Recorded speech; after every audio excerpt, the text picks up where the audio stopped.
Hoy hablaremos de piratas.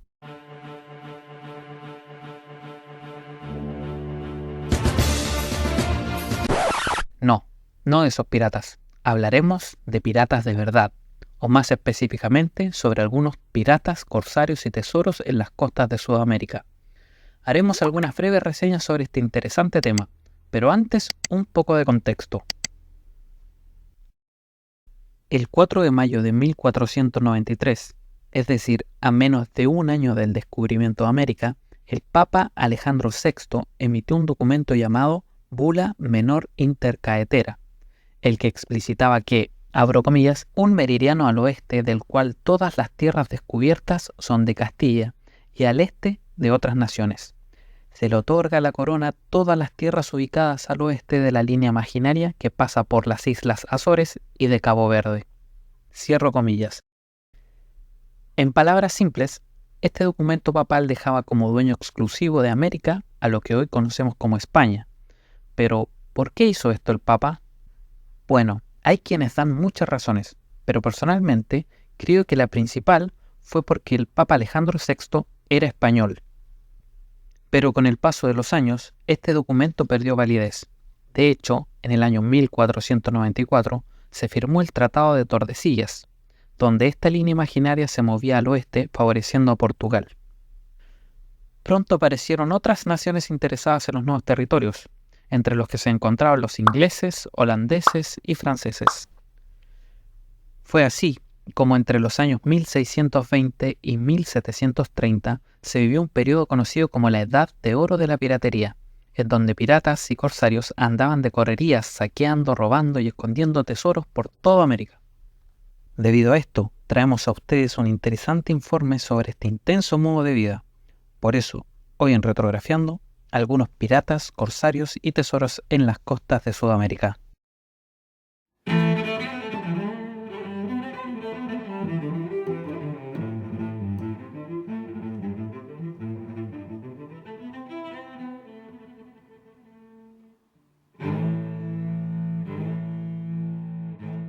Primero que todo, debemos aclarar la diferencia entre piratas y corsarios. Según el artículo 101 de la Convención de las Naciones Unidas sobre el Derecho del Mar, la piratería es la práctica de saqueo organizado o bandolerismo marítimo por la cual se ataca una embarcación con el propósito de robar su carga, exigir rescate por los pasajeros o venderlos como esclavos, y en algunas ocasiones apoderarse de la nave misma. Por otra parte, tenemos el corso, el cual tiene mucha similitud con la piratería. De hecho, podemos decir que la única diferencia es que el corso es autorizado por un gobierno. Por lo mismo, algunos gobiernos consideraban piratas a los corsarios de otras naciones. En resumen, podemos decir que los piratas navegaban sin Dios ni ley, y los corsarios también, pero con permiso de la reina. Pero bueno, basta de tanto preámbulo y comencemos.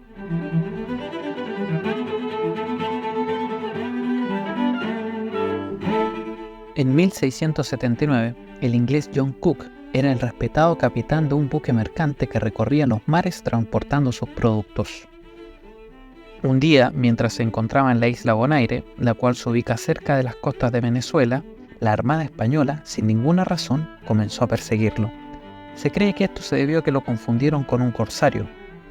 Cook no tuvo más remedio que abandonar su nave en la isla y escapar.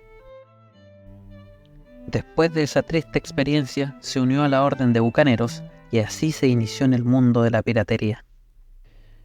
Unos años más adelante, estaba al mando de su propia nave y de 70 hombres, cuando navegando frente a las costas de Uruguay, asaltó a 3 galeones españoles, los cuales, según él se había enterado, en sus bodegas llevaban un importante cargamento de plata. Al contrario de lo que habían esperado, los españoles no presentaron mayor resistencia. De hecho, ni siquiera iban fuertemente armados, lo cual les facilitó el asalto. Los hombres de Cook revisaron los 3 galeones de punta a punta y para su sorpresa no encontraron ni una sola pieza de plata. Lo que sí encontraron fueron 15.000 sacos de harina, mermeladas de membrillo y unas pocas tablas de madera. Los piratas, completamente decepcionados, tuvieron que soportar las burlas de uno de los 100 marinos españoles que se reía en sus caras y les decía que el buque que llevaba las 800.000 piezas de plata iba más adelante. Aún así, los hombres de Cook, para no perder la costumbre, cargaron los 15.000 sacos de harina y la mermelada.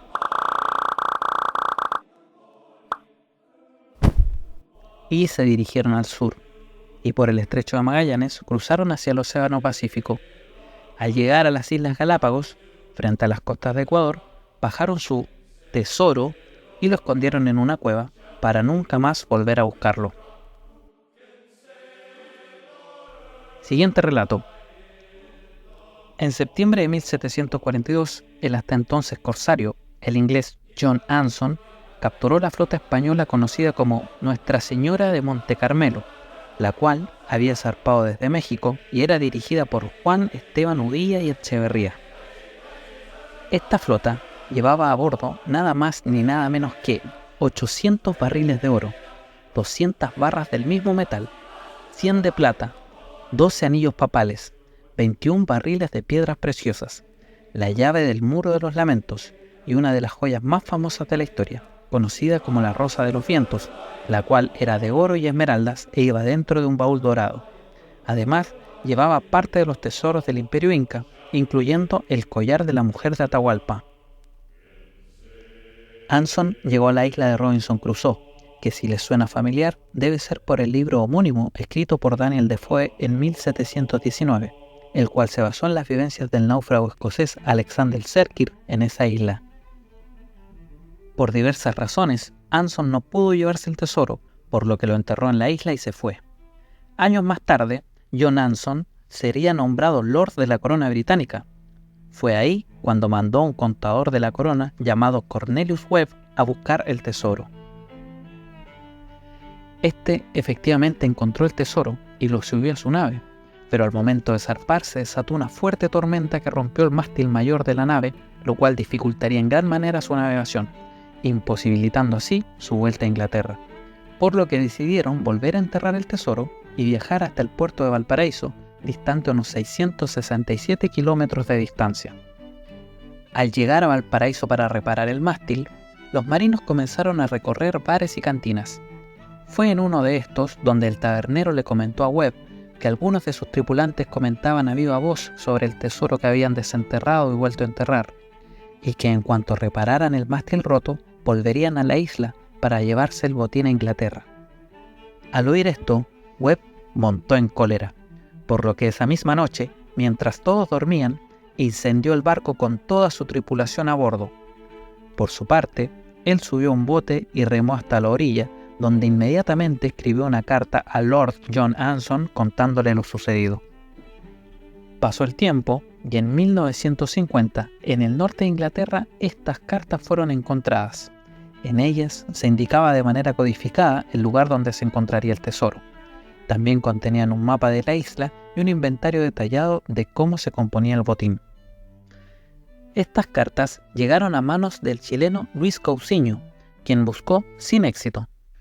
Posteriormente, María Eugenia P.H., nuera de don Luis Cousiño y residente de la isla, conservó las cartas.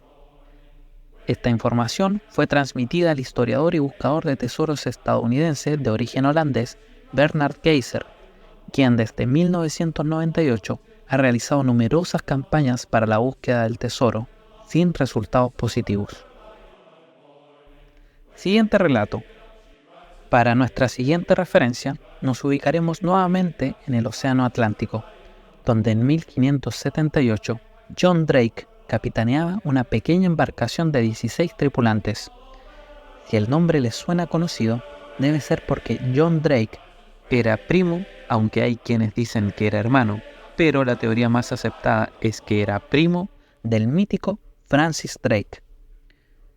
En este punto de la historia, John se había separado de la flota de su tío para abastecerse de comida y agua en Buenos Aires, pero mientras navegaba por el río de la Plata, la pequeña embarcación encalló en unos roqueríos que estaban apenas cubiertos por el agua.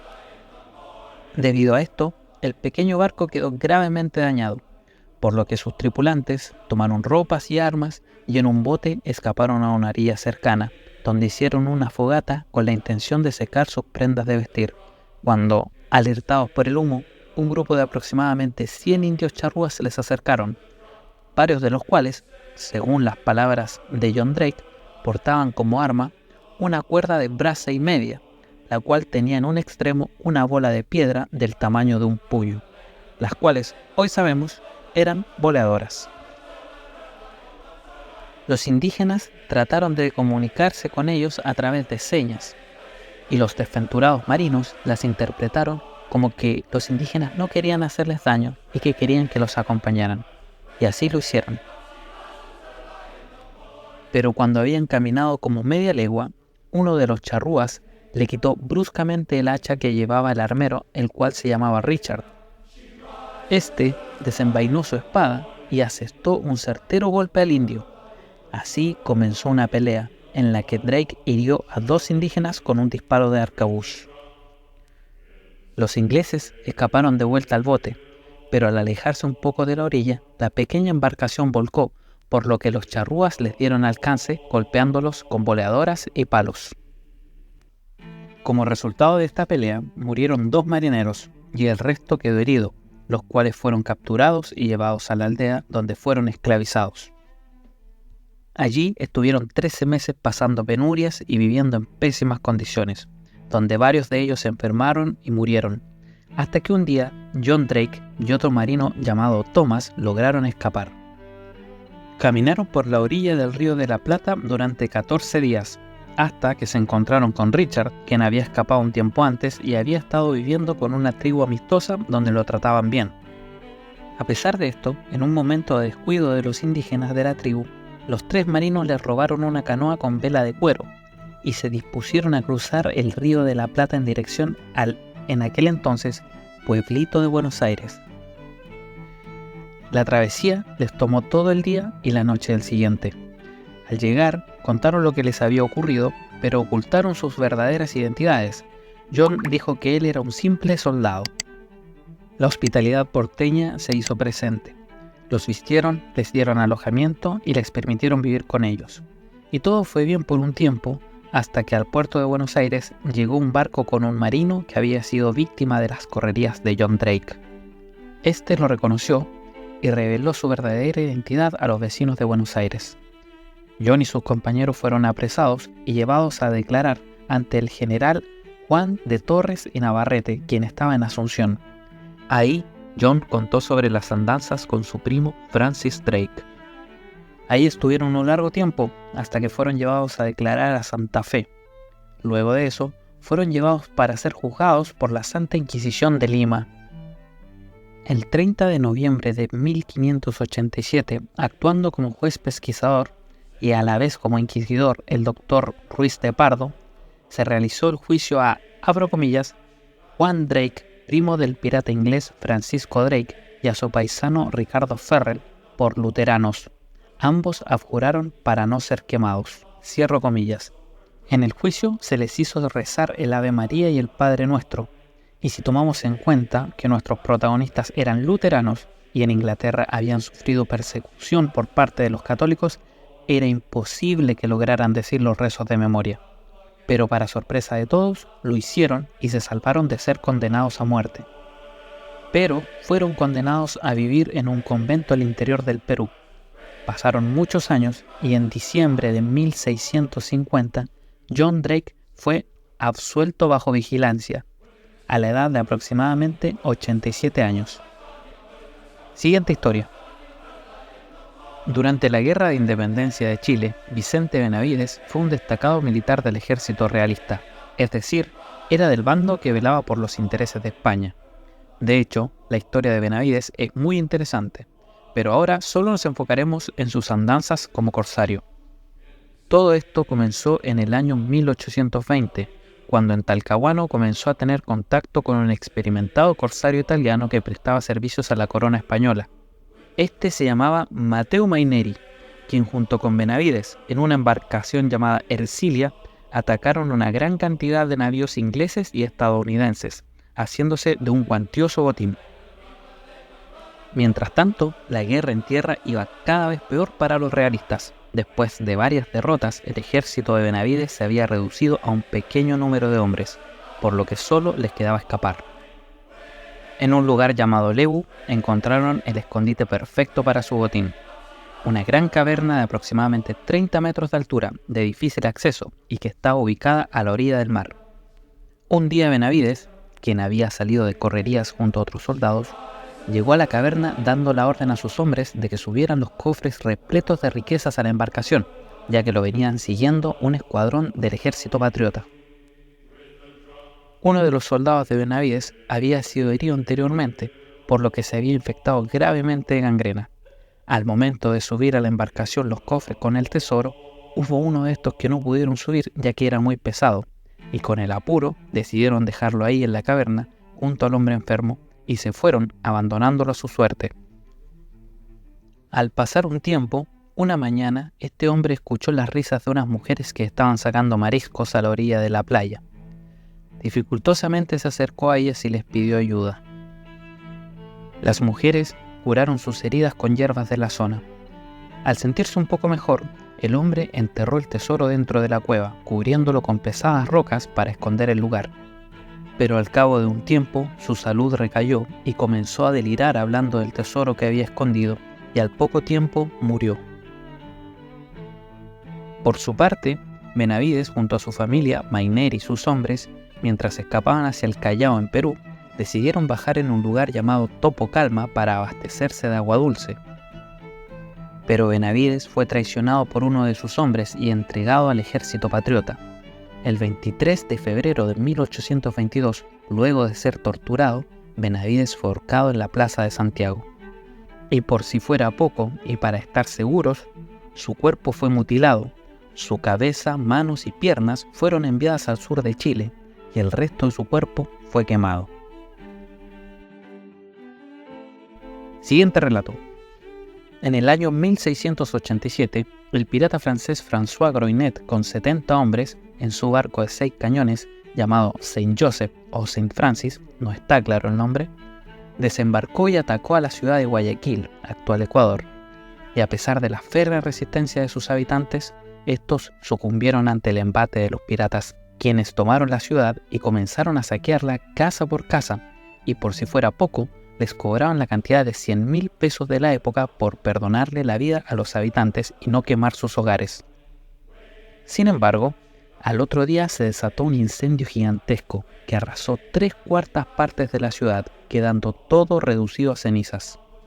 Al contrario de lo que se creyó en un principio, el incendio no fue intencional. El fuego se inició cuando uno de los piratas no apagó bien una fogata que había hecho en una de las casas, desatando la tragedia. Entendiendo que ya no tenían nada que hacer ahí, los piratas tomaron su botín, que consistía en 400 sacos de harina, 1.000.000 de pesos de oro, y por si fuera poco, tomaron como rehenes a 250 guayaquileños pertenecientes a las familias más acomodadas y escaparon a la isla Puna, la cual queda frente a las costas de Guayaquil. Ahí permanecieron durante 30 días hasta que se les pagó una parte del rescate. Luego de eso, los piratas se retiraron, pero apenas salían de la isla se cruzaron con una flota que había sido enviada desde el Callao, con la cual se enfrentaron durante 5 días, pero milagrosamente lograron escapar con el gigantesco botín. Para finalizar, daremos una breve reseña sobre el paso del mítico corsario inglés Francis Drake por las costas de Sudamérica. Este personaje trabajaba para la corona inglesa, que entonces tenía como reina a Isabel I. Drake navegó 9 meses por el Océano Atlántico, en los cuales atacó naves españolas y portuguesas. Recordemos que fue durante este periodo de tiempo en el que, como hablamos anteriormente en este video, la embarcación dirigida por su primo, John Drake, naufragó en el Río de la Plata. Francis Drake y sus hombres esperaron en el puerto de San Julián, Argentina, a que terminara el invierno. De ahí se dirigieron al sur, y justo antes de entrar al estrecho de Magallanes, Drake le cambió el nombre a su barco, el cual originalmente se llamaba Pelican, y fue rebautizado como Golden Hind. El 20 de agosto de 1578, las 3 naves entraron en el Estrecho de Magallanes, llegando al Océano Pacífico el 6 de septiembre. De ahí se dirigieron al norte e hicieron una detención en la isla Mocha, la cual queda cerca de las costas de Leeuw.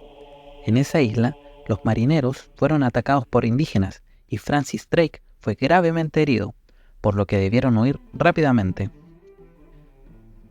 El 5 de diciembre de 1578, con Drake ya recuperado, los corsarios llegaron al puerto de Valparaíso, el cual saquearon completamente. De hecho, se llevaron hasta el oro de la iglesia. Pero lo que más destaca de este botín es lo que encontraron en un barco español llamado el Gran Capitán del Sur. Este barco estaba anclado en la bahía de Valparaíso. Cuando los piratas entraron a su bodega, encontraron 60.000 pesos de oro. Para que nos hagamos una idea, todo este metal pesaba 400 kilos, y aparte de eso, encontraron muchas piedras preciosas. 3 días más tarde, estuvieron a punto de saquear Coquimbo, pero las fuerzas españolas se los impidieron.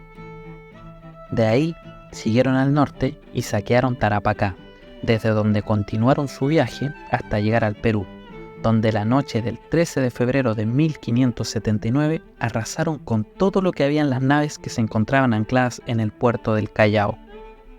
Fue ahí donde se enteraron de que hacía poco había zarpado un galeón cargado de plata que se dirigía a Panamá. Los corsarios inmediatamente comenzaron a seguirlo, hasta que el 1 de mayo le dieron alcance. En sus bodegas encontraron $500,000 de pesos de plata. Los corsarios tomaron como prisioneros a los tripulantes de la nave, pero luego los dejaron en las costas de Ecuador. De ahí siguieron hacia el norte. En junio de 1979, Drake y sus hombres llegaron a las costas de California, donde se prepararon para su largo viaje de regreso a Inglaterra. El 4 de abril de 1581, Francis Drake y sus hombres arribaron a Londres, donde fueron recibidos como héroes. El total del botín acumulado representaba más de lo que la corona inglesa percibía en un año. Por lo mismo, Inglaterra pudo liquidar su deuda externa. Por su parte, Francis Drake recibió el título de caballero, es decir, desde ese momento en adelante pasó a ser conocido como Sir Francis Drake. Más adelante fue nombrado alcalde de Plymouth y posteriormente miembro del Parlamento inglés. Y así terminamos esta brevísima reseña sobre los viajes de Francis Drake. De hecho, con todo lo que hay registrado de él, podríamos hacer una serie de videos, pero bueno, tal vez eso sería más adelante. Y de este modo, hemos llegado al final de este video. Y como siempre, te recuerdo que estás invitado a suscribirte a este humilde canal. Y te recomiendo que actives la campanita para recibir notificaciones cada vez que suba un nuevo video. Si te gustó esta retrografía, puedes dejarme un like, y si conoces algún dato extra o algún detalle que te gustaría compartir, te invito a que lo dejes en los comentarios. Por mi parte, es todo por el momento, me despido, hasta la próxima.